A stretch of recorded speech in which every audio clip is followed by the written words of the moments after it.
بسم اللہ الرحمن الرحیم۔ آج ہم بیان کریں گے 4 صحابہ کرام رضوان اللہ تعالی علیہم اجمعین کو اگر کوئی خواب میں دیکھے تو اس کی تعبیر کیا ہوگی۔ ایک صحابی حضرت جعفر طیار رضی اللہ عنہ، اگر ان کو کوئی خواب میں دیکھے تو اس کی تعبیر کیا ہے۔ علامہ ابن سینی رحمۃ اللہ علیہ نے تعبیر الرؤیا صفحہ 82 پر نقل کیا ہے۔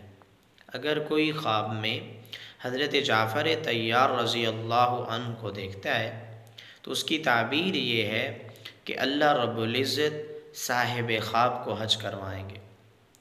صاحب خواب دین اسلام کا کام کرے گا، جہاد کرے گا، اور اس کے ساتھ اگر کوئی حضرت ابو ہریرہ رضی اللہ عنہ کی زیارت کرتا ہے یا حضرت انس بن مالک رضی اللہ عنہما کی زیارت کرتا ہے تو اس کی تعبیر کیا ہے۔ علامہ ابن سینی رحمۃ اللہ علیہ نے تعبیر الرؤیا صفحہ 82 پر نقل کیا ہے، اگر کوئی خواب میں حضرت ابو ہریرہ کی زیارت کرتا ہے یا حضرت انس بن مالک کی زیارت کرتا ہے تو اس کی تعبیر یہ ہے کہ اللہ رب العزت اس کو سنتوں کی طرف راغب کریں گے، یعنی اس کی زندگی میں مزید سنتوں پر عمل پیرا ہوگی، مزید سنتوں پر عمل کرنے والا ہوگا، اور علم اور شریعت کو پسند کرے گا۔